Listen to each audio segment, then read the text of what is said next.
Live from KSAT 12.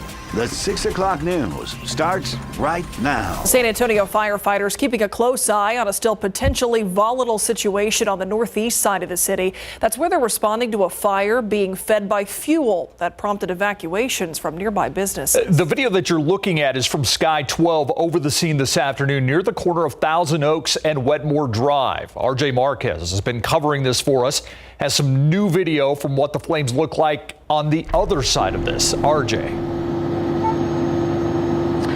Yeah, Stephen, Myra. So we took a look at that video from a viewer, and when we're going to show you here in just a little bit, it's obviously left to panic, and from a lot of people that live in this area and from business people here, workers. So we're going to go into that video here in just a little bit. Wanted to move out of the way of our camera here and show you that things for the most part have been in their control here when it comes to San Antonio firefighters. Just saw a group of them walking away from that tanker trailer, which is still at the scene at this property here from this major fire. Now, what we know this right now is that this all broke out at a welding business along Wetmore Road near Thousand Oaks. And since we came on to at 5 p.m., we noticed that firefighters on the high-rise platform have been lowered, but the truck, again, still on this property. So we're going to go ahead and show you this video right now of this fire from an office building located behind this business. That video shows heavy flames shooting into the air, black smoke shooting into the air as well. Fire Chief Charles Hood told us that the driver of a tanker trailer was carrying thousands of gallons of diesel fuel. He was unloading it into the underground storage at this business when he noticed sparks coming from the truck. So that truck quickly became fully engulfed in flames. Now, we spoke with a worker at the business who helped get everyone to safety. Well, we were working, and then all of a sudden we just heard a big loud boom. So I walk out from the hangar and I see the gentleman, the drivers, running and panicking. All you see is, big flames coming out. And after that, I just told everybody to run. Our foreman starts, said call 911, call 911, and then, but that was the main thing, just make sure everybody got out. All right, some quick thinking there from Mr. Garcia. He says that the driver also told him that the initial explosion from the front cab of that vehicle actually blew him back. But Chief Charles Hood said that that driver suffered minor injuries and that no one else was hurt. They did have to treat someone out here for a heat-related issue, but again, no one else hurt. Now, the front cab of that tanker, is completely destroyed, and so is a storage shed that was right next to it. But again, the business here, Quality Welding and Fencing, did not suffer any major damage. Reporting from the northeast side, RJ Marquez, KSAT 12 News. All right, thank you, RJ. We're continuing to break down a critical 26-page review of the law enforcement response in the Uvalde massacre. The Advanced Law Enforcement Rapid Response Training Center, or ALERT, conducted this report. Our John Paul Barajas joins us live from the newsroom. John Paul, to give us a look at what law enforcement did and could have done after the gunman went into the school. The report found 3 key failures before the gunman made entry, as well as 3 key failures after he made entry. It states at 11:33, the gunman was inside Robb Elementary. He's seen going in and out of classrooms 111 and 112, never having issues with the locked door. 3 Uvalde police officers make entry at 11:35 at the west side hallway and west side door of the building. 2 had body armor, 2 had rifles, all 3 had pistols. At 11:36, 4 officers made entry through the south hallway and south door closest to the suspect. Seconds later, 4 more officers arrived through the west hallway and west door. They also had body armor. 7 officers are at one end of the hallway, 4 at the other. 10 seconds after that, officers moved towards the classrooms. At 11:37, they took on gunfire, driving them back. This is where the report states officers lost momentum. From 11:38 to 11:44, the gunman is shooting sporadically. At 11:52, the first ballistic shield arrives. Meanwhile, there is reports of kids still being inside the building, and more law enforcement are arriving. 12:13, numerous 911 calls from the classrooms where the gunman is at have come in. 12:21 to 12:34, there's continued conversation in the school hallway, including with, at the time, District Police Chief Pete Arredondo. 12:37 to 12:47, Arredondo attempts to negotiate with the suspect. Finally, at 12:50, the classrooms are breached, killing the gunman. The report highlights 3 main failures. 1, classroom doors should have locked, and reports were made prior to the shooting that locks weren't working properly. 2, officers were on opposite ends of the hallway, making it likely that friendly fire could have occurred if the suspect came out of the classrooms. 3. Losing momentum. After taking on the gunfire, they backed off and waited for backup. But in an active shooter situation, priorities are to stop the killing, then stop the dying. The first priority is to preserve the lives of victims and potential victims. Second is the safety of the officers. And last is the suspect. And we're seeing these 2 photos. Well, we haven't got them up just yet. We'll try to get those pictures to you, but we have 2 new photos that we have just now seen for the first time. It is of the classroom doors of Robb Elementary, as well as the exterior side of the building that took on gunfire, shooting out some of those windows. John Paul Barajas, KSAT 12 News. Thank you, John Paul. A San Antonio dance studio owner will be missed. 33-year-old Roger Mendoza drowned at Lake Travis over the 4th of July weekend. His body found this morning. One of Roger's closest friends, Mauricio Rios, was devastated by this news. He met Roger through drag dance competitions and watched him open his own dance studio. Rios says people from the LGBTQ community or anyone seeking confidence in themselves were all connected by Roger's passion for dance. Roger loved with all his heart, whether it was friends, family, or his business and the love of dance. When Roger did something, he did it, and it was not going to be unnoticed. A vigil for Roger will be held at Studio AV tomorrow at 7 p.m. People encouraged to wear workout clothes to celebrate Roger through what else? Dance. New at 6, the Seguin Police Department searching for a suspect in connection with a shooting over the weekend. Take a look here. This is the man that they are looking for, 38-year-old Norman Trey Powell. They say he shot a man from Pflugerville Saturday after an argument that witnesses say escalated quickly. This happened in the 100 block of Benbow Street. The victim was brought to San Antonio and listed in critical condition. A warrant has now been issued for Powell's arrest. Anyone with information on where he is asked to contact Seguin Police or the Guadalupe County Crime Stoppers. That number's the one you see here, 1-800-403-TIPS. Was it just a ride or de facto deportation? As some Texas officials decry what they see as a lack of federal help in the face of what they call an invasion of undocumented immigrants, one sheriff appeared to take matters into his own hands. Garrett Berger tells us about the ride back to the border. One South Texas sheriff says he offered some migrants. We had 4 other individuals in the vehicle. Following a crash last week, Kinney County Sheriff Brad Coe said federal authorities wouldn't take 4 uninjured people into custody without them getting medically cleared first. But the sheriff didn't want to take up deputies' time waiting at the hospital. So Coe says he offered the 4 a ride to where they could get home, quote, safely and securely. We transported 4 back to the port of entry in Mexico so they could return home. There was no formal deportation.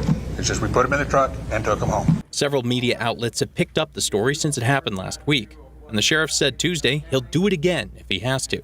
But was it legal? That sounds to me like he drove them to the port of entry and dropped them off and said, that's where you got to go, and that being Mexico. That sounds to me like he forcefully made them leave the country. To San Antonio immigration attorney Lance Curtright, seems the sheriff exceeded his authority. Only the federal government can deport. The state of Texas has no business and no lawful authority to do that, and that's well-settled law.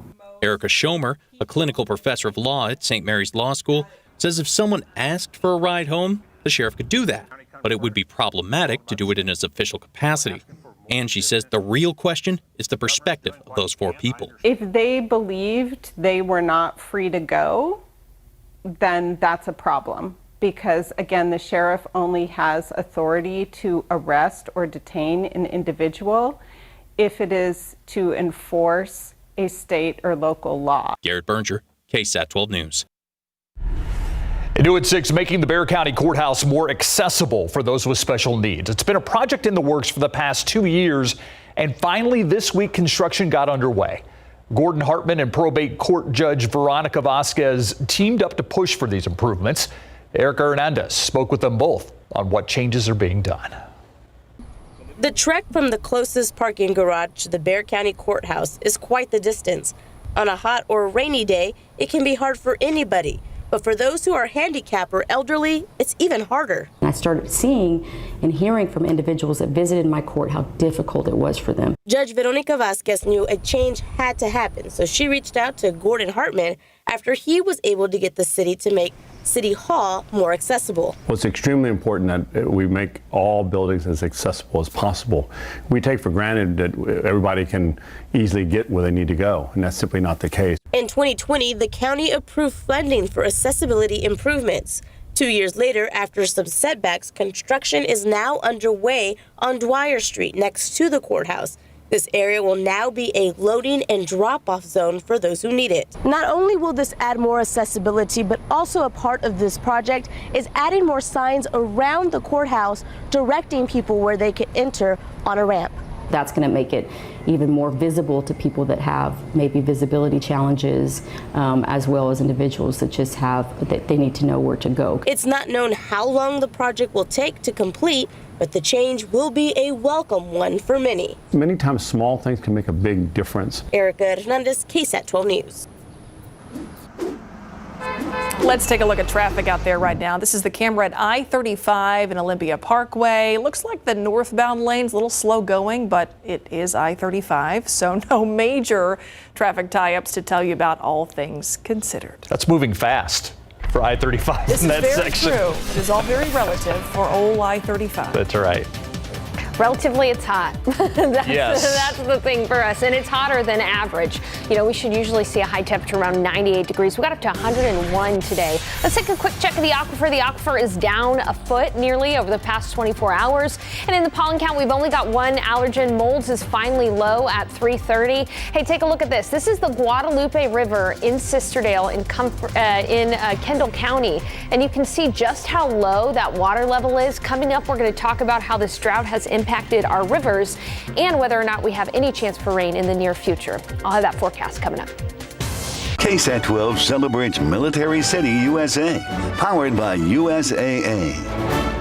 San Antonio is the heart of military training for every new recruit joining the United States Air Force. And here at Lackland, there's also special training for military police. Here's a look at the largest career field in the Air Force, security forces. Drop the weapon, sir! Listen to me! With the foundational information, they get a 4-hour-long lecture on the objective, standard, reasonableness of the Fourth Amendment. From there, we get them into the Milo systems where they get to structurally place themselves in scenarios to where they can build their skills, their communication skills with dealing with subjects or suspects, and then applying the elements as they've been learned. The course incorporates different phases of training to teach airmen how to defend and protect everyone and everything inside the Air Force. From here, when they're out here, we give them a little bit of stress inoculation to kind of get their heart rate going, their adrenaline pumping. Sir, I'm from Security Force, I'm Airman Godfrey. Kind of simulated to what they're going to experience in a real life scenario. And we get them in the houses with those real-time reflexive responses so they can react accordingly.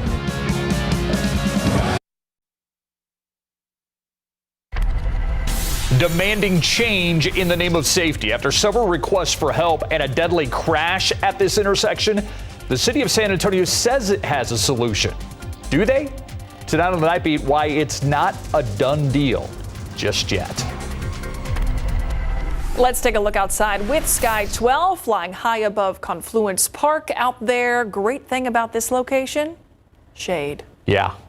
Plenty of it. I even went for a walk on the river and it wasn't that bad in the shade, but it was also noon and not 6 p.m. when it's 100 degrees outside. 7 a.m. is great outside. It's true. It's true. Hey, I did want to talk about our local rivers and the state that they're in. Let's take a look first at the Frio River at Concan in Uvalde County. Now, over the weekend, Uvalde County actually got some rain, and we were able to see the Frio River, the stream flow pick up. Before those rains, the stream flow at the Frio River was 0. The river was not flowing. Now, just because a river isn't flowing doesn't mean that there's not water in the river. There's still water there. It's just not flowing because the water level is so low. The lowest since September of 2011 out there near the Frio. Let's take a second and focus on the Guadalupe River at Spring Branch. No flow there. The lowest it's been since August of 2018. And I showed you this picture before the break.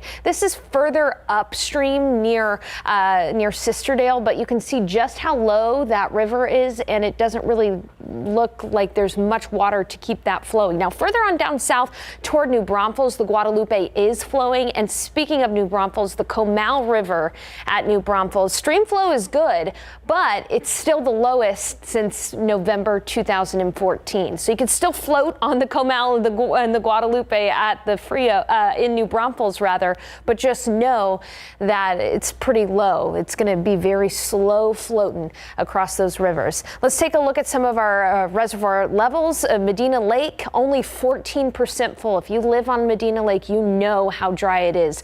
It's gone down by 26 feet just in the last year. Canyon Lake doing okay, but still down a foot in the past year. And as far as Choke and Amistad, they're only 35% full. So we need rain, but look at this rainfall forecast. Not good. We're not going to have any rain until at least Tuesday. But by the middle of the next week, there is at least a little hope for a weather pattern change. But right now, that rainfall is only 20% chance. So not a good chance, but at least a little bit of a weather pattern change by the middle of next week is possible. Where is the rain? Well, it's across parts of the Rockies and the Appalachian Mountains, well north of Texas and San Antonio. Heat high in place. You'll notice behind that heat high, there's a little bit of rain there for Louisiana, but as it's moving into Texas, it falls apart because that heat high is pressing on it. So looking at the forecast over the next several days, this is what we've got in store. A warm up from where we're at right now. By Saturday, 103, 105 on Sunday. We've actually bumped up those high temperatures over the weekend. We will be close to that record on Sunday, close to that record on Monday, and then with that small measly chance for rain on Wednesday, we may just drop below 100 degrees. Wow. Super cold, 99 for the high temperature in the middle of next week. 100 for the high temperature today. We actually got up to 101. I just checked it. And so we were very close to that record set back in 1998 of 102. Outside right now, it is pretty breezy. We've got winds from the southeast at about 10 to 15 miles per hour. We're going to have a breezy evening too this evening with gusts up to about 25 miles per hour. But it is going to be hot and even warm into the evening hours with temperatures still near 90 degrees by 10, low 80s by midnight. Tomorrow, here's your KSAT 12-hour forecast, starting off with a few clouds early tomorrow morning, but not all that much. By 10 o'clock, we're going to have mostly sunny to completely sunny skies. 91 at noon, and much like today, a high temperature of 101 in San Antonio. Elsewhere, it'll be 102 Eagle Pass, 103 Carrizo Springs, 102 in Pleasanton. Neighborhood view here, 97 in Bulverde, 97 in Bernie, 100 in Seguin, 101 in Nixon, 102 in Poteet and Pleasanton. And we'll be cranking up that heat over the weekend, 105 once again on Sunday. Hey, coming up, I'm going to compare how dry this year has been to years past. You're going to want to stick around for that coming up at 6:30. All right. So I was curious. The Spurs Summer League team on its way to Las Vegas. I was curious with the heat wave we've been having. Is it hotter here or in Vegas? So on Sunday, it's going to be 105, 106 here. Yep. Vegas, it's going to be 112. 112. So just when you think it's bad here, you know, could be worse. But as David Sears said at noon today, it's a dry heat. Yeah. I roll. It's still hot. It's still hot, right? Hey, coming up, we're talking about the Spurs Summer League, and in particular, that guy right there, Dominic Barlow. He is a true underdog, folks. Plus, Brennan defensive back Tyler Turner is going to Oregon when his high school days are over with. Coming up.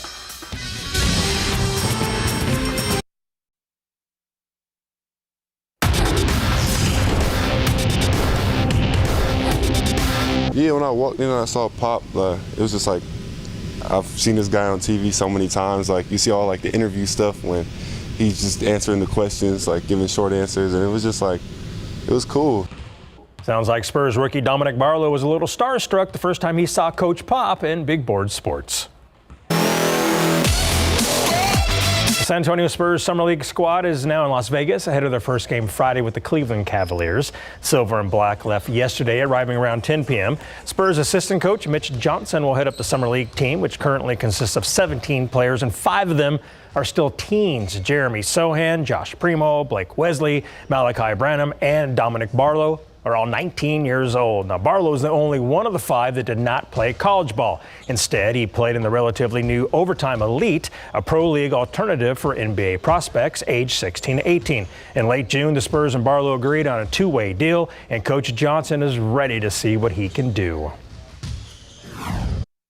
There's no substitute for experience, and Overtime Elite is even a unique experience, I guess. But yeah, the kid is big, he's strong, he's athletic, and my favorite thing is he's extremely coachable. Every time someone's talking to him, he is trying to take it, he acknowledges it, and he even gives you some feedback in terms of, oh, well, I was thinking this or why I did that, which I think at his age is unique in a good way. Barlow is 6'9" with an eye-popping 7'3" wingspan, the same as Bucks superstar Giannis Antetokounmpo's. Barlow, who went undrafted, was asked if he's playing with a chip on his shoulder. For sure, you remember that. You never go forget that for the rest of your life. So coming in here, trying to get my contract quickly as possible, get all that stuff done, and just keep moving. You got to see Nikola Jokic just got paid $270 million. He was a second-round pick, so I mean, you get hope for everybody. So I'm just coming here to work, and we'll see what happens. Spurs will practice tomorrow, then tip off Vegas play Friday at 4 p.m. with the Cavaliers at the Cox Pavilion. They're also scheduled to play Sunday, Monday, and then Thursday the 14th. Brennan Bears defensive back Tyler Turner is putting in the work this offseason as he preps for his senior season. Dave Campbell's Texas Football named Turner to its Class 6A All-State defensive team, and they also named him preseason defensive MVP for District 29 6A. Turner is a 4-star recruit per 24/7 Sports. He holds 17 Division I offers from schools such as UTSA, Texas, Baylor, and Oklahoma, but he's taken his skills to Oregon and the Pac-12. Oregon's a great place. Eugene's a great place. I'm glad I made the right decision and, got it over so I can focus on this upcoming season. The great people, the energy I get when I'm there. I'm genuinely happy when I go there. When I went on my visit a couple weeks ago, before the visit really even got started, I woke up in my hotel and I was just happy to be in Eugene. So that's how I know I really made the right decision. That's how I know I'm happy to go there. Turner and the Brennan Bears will kick off the new season Saturday, August 27th at the Alamo Dome against the Steel Knights in Game 3 of the KSAT Pigskin Classic triple header. And the young man said he's never played in the Alamo Dome, so he's excited for that contest. I'm excited for the Pigskin Classic. Yeah. Those are 3 great games. Absolutely. Yeah, and you'll be there. And I'm excited you're going to be there. I'll be there. Yes. Myra will probably be there. I'll be there. Yep. Sarah's going to be there. Yep, see? KSAT party. Our KSAT Q&A is up next.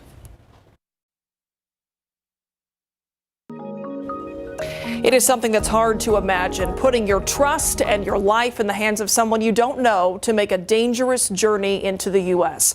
We saw a tragic example of that after 53 people died after they were put in the back of an 18-wheeler and discovered right here in San Antonio. In today's KSAT Q&A, we have Roger Enriquez, UTSA Associate Professor of Criminology and Criminal Justice, an attorney, also an expert on Latino issues and immigration law, to talk about this. Roger, thank you for being here.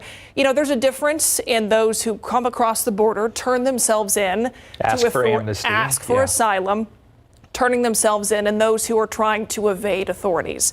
In the instances of human smuggling, can you give us some insight into how that sort of criminal operation works from the time a person makes that decision to go that route to try to get into the U.S. until they're either here or, in some cases, discovered in the back of an 18-wheeler?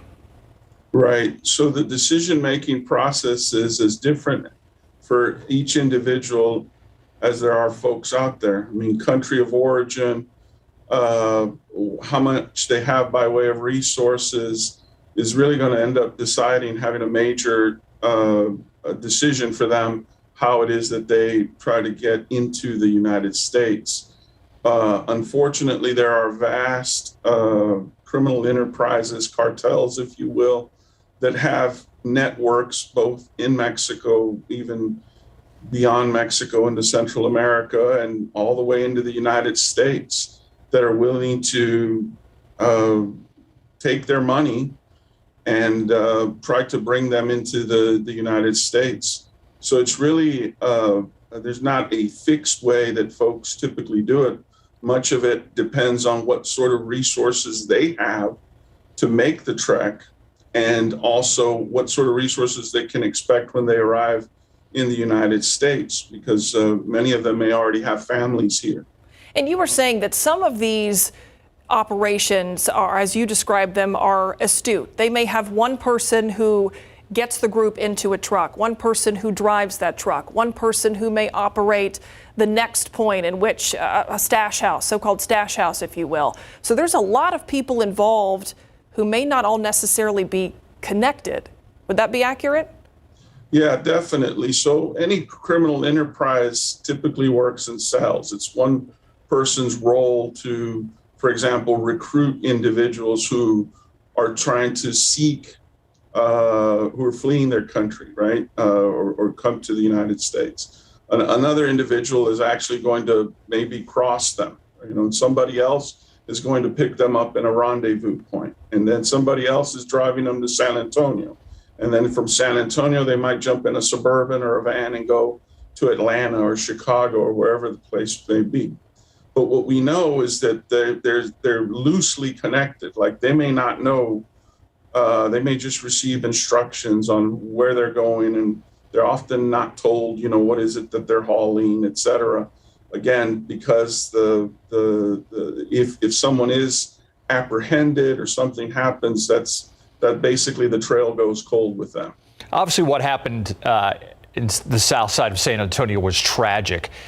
We see these incidents. We see people getting busted in the back of 18-wheelers. There's no data on exactly, how many people are being stopped or what's happening. We know it's probably just a fraction of the amount of people who are being smuggled in this country. A few years ago, I and one of our photographers and a Brooks County Sheriff deputy, we hiked across part of those ranches. And we were told that a lot of times they will take them from the border to Brooks County, drop them off, have them go through the power lines north and south, because they know Border Patrol is built up there in the Falfurrias area. And then they will pick them up once they get on the other side. Is that by how much they can afford to pay? I mean, you have to make that trek if you can't afford to get a ride all the way up. And how lucrative are we talking about for some of these cartels, this money? So first, the original part of your question with respect to getting dropped off, again, depending on the resources that folks have, they may just have enough money to come over and then sort of try to make a trek across the very inhospitable territory, right? And so that might be all the money they have, and that might be all they can try to do, right? But others may have more resources. They may try to be secreted in the back of these tractor trailers and picked up earlier and brought further into the United States. So is it lucrative? It's extremely lucrative. I mean, what's already being reported is that I've seen figures between $6,000, $8,000, $10,000 for just this most recent event. There was 67 individuals in there, assuming that they all paid more or less the same amount of money. Obviously, that's a huge sum of money for the folks who are organizing these cartels or these organized criminal enterprises. So it remains a lucrative enterprise because there's been a tremendous amount of militarization and along the border, and that journey is just getting more and more dangerous. You taught us a term that we were unaware of, crimmigration. Can you explain what that is and where this concept comes from? So the idea is it refers to sort of the criminalization of immigration law. When we think about immigration law, we tend to think about it just in its most recent terms, the way we know it, of the last 20 years, right? But the reality is that folks have been coming to the United States, since there was a United States. And the reality is that immigration law for many, many decades was just sort of viewed as administrative law, right? You'd look the statute, does this person come in? How do they come in, et cetera. Beginning sort of in the late 1970s, early 1980s, the immigration law they started criminalizing the immigration law. So it wasn't no longer just sort of an administrative law like tax law or patent law or what have you, but all of a sudden it had consequences, criminal consequences beyond what was typically would happen. And so that's been going on now for, the better part of 40 years. Increasingly, it becomes weaponized. The idea that folks cannot move freely from one part of the country to another part of the country, from one country to another, becomes criminal, not just administrative penalties. And so, you see unlawful entry and unlawful reentry being the number 1 and 2 federal crimes, which wasn't the case, many years ago. Has that led to what we've seen on the border with these cartels, because it's become so lucrative to get in, and the militarization on the other side, trying to make it harder to come in? Is it kind of a vicious cycle that we're in right now? For sure. And then you see the absence of sort of true comprehensive immigration reform that takes into account the two very important aspects of any immigration law, which is family reunification and creating a labor supply for the nation. So that in the absence of having laws that sort of address the issues, you're going to have a very tough time stopping the push factors and the pull factors that really drive why folks want to come into the United States. Roger Enriquez, UTSA Professor of Criminology and Criminal Justice, thank you so much for being here with us this evening. Thank you very much. Thank you for your time, Roger. We'll be right back.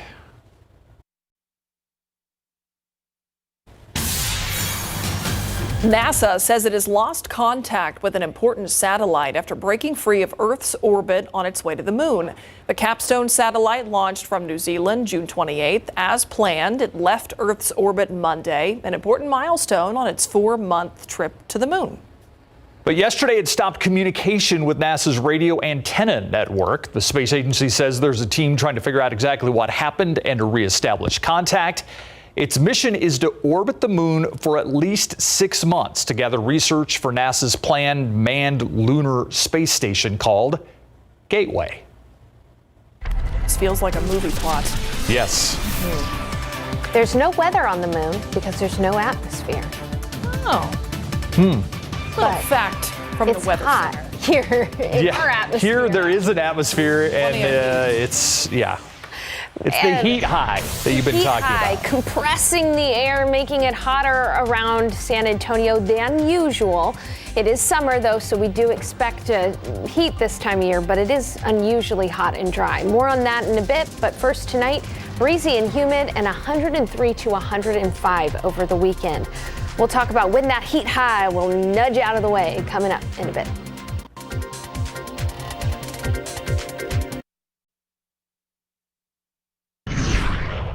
We talked about yesterday those temperatures being conservative over the weekend. Yeah. It appears they have gone up. Yeah. We have been able to raise. Are you still being conservative? With even that guesstimate? I'm confident in my 105 Okay. on All Sunday. right. I'm confident, but stay tuned. One thing that I'm also confident on, and it's not great news, is that rain is going to be very hard to come by over the next few days. In fact, here's a look at the rain chances in San Antonio. Through July 12th, that Tuesday there is 0% chance for rain. By Wednesday, that heat high does move out a little bit, and it opens up the atmosphere for about a 20% chance for rain. But what I've been saying throughout the evening is that it has been unusually hot and unusually dry in San Antonio this summer. It is always hot and dry in San Antonio over the summer, but this is what I mean by unusually hot and dry. So when we look at rainfall from the 1st of January to July 12th, again, we're not predicting any rain until at least July 12th. We've had 5 and 11/100ths of inches of rainfall in San Antonio. That is very dry. Records go all the way back to 1885, and when we compare this to years past, 2022 is the second driest up to July 12th, right behind 1925. That is 97 years, the driest in 97 years. Back in 1925, Calvin Coolidge was president. So that's how long it has, we've been able to keep that record. So it is very, very dry. Remember 2011, how dry it was? We still had a little bit more rain then than we do out there now. So it is unusually hot and dry. 101 for the high temperature in San Antonio. Our average is 94, 102 in Hondo, 102 in Del Rio. It was 105 in Cotulla, 101 in Gonzales, and 101 up in Austin. The rainfall is across the panhandle of Texas right now. Otherwise, there's plenty of rain up and over Texas. You can really see where the heat high is just because of the direction of these upper level winds. There's the heat high compressing the air, keeping it hot, not only here in San Antonio. It was 100 in Oklahoma City. It was 101 earlier in Memphis, and so hotter in Memphis than it was here in San Antonio for part of the day. Tomorrow, we're going to be at 101 as that heat high inches closer. 102 on Friday. We're cranking up the heat over the weekend. 103 on Saturday, but then Sunday is going to be the hottest of them all, 105. Now, one thing we'll have working in our favor over the weekend is that it's not necessarily going to be humid during the peak heat of the day, but still 105 is hot and dangerously hot at that. Then as we head into the middle of next week, there are signs that that heat high is going to move off to the west. And again, that'll open up an opportunity for one or two isolated showers or storms by Wednesday. Chance for rain right now is only 20%, so not a drought denter in the least. 99 outside right now, but it feels like 101. Those winds are a little breezy from the south at about 10 miles per hour. We'll continue to see a warm and windy forecast this evening after the sun sets at 8:37. It'll still be near 90 by 10. By midnight, 83 degrees. And for the start of the day tomorrow, 78 in the early morning hours. That's when I'll be walking outside, and if you need to walk the dog, that's the time to do it, because by noon it'll be 91 degrees, 101 for the high temperature tomorrow. A few gusts up to 20 miles per hour. Elsewhere, high temperatures in your neighborhood: 101 in Uvalde, 104 in Cotulla, 102 in Del Rio, 99 in Beeville, 100 in Gonzales. And a closer look at the San Antonio metro area: 101 Stinson area, 102 Poteet. In the upper 90s in the Hill Country, Kerrville, Canyon Lake, Bulverde at 97, 101 in New Braunfels, and 100 in Seguin.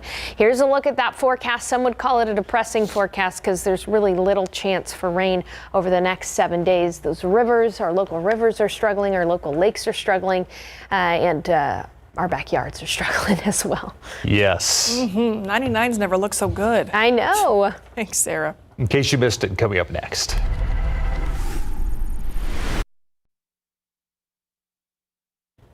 Here's today's In Case You Missed It. It is Wednesday, July 6th. The sound of an explosion leading to evacuation. Some northeast side businesses evacuated this afternoon after a fire broke out near a welding business. This fire breaking out this afternoon along Wetmore Road near Thousand Oaks, right at that intersection at, as you guys mentioned, Quality Wheeling and Fencing. And what we were just told from Fire Chief Charles Hood was that the driver of a tanker trailer was carrying thousands of gallons of diesel fuel. He was unloading it into the underground storage at this business when that driver noticed that sparks were coming from the vehicle, from the truck. The truck became fully engulfed in flames, and people inside had to rush out of the building as explosion-like sounds were reported. I think it's a cover-up on DPI. They're covering up. McGraw's covering up for who? For maybe his agencies. The mayor of Uvalde launching some harsh criticisms in the wake of the deadly shooting at Robb Elementary. Yeah, Mayor Don McLaughlin told CNN he thinks the investigation into law enforcement's response during the shooting may involve a cover-up. Every agency in that hallway is going to have to share the blame. And like I said, again, I'll go back to, when have you ever seen a federal or state law enforcement officer take their cues from local law enforcement? Rita Longoria posted this video. She got 4 rats running around at Taco Cabana in Leon Valley on TikTok. Rita says she stopped early Sunday morning. She saw the rats instead of employees. She wanted to post a video to alert other folks who might be looking for some breakfast tacos. It was disgusting. It was like unreal. It was unbelievable, shock. I wanted it to blow up, not for myself. I wanted it to blow up because people needed to know.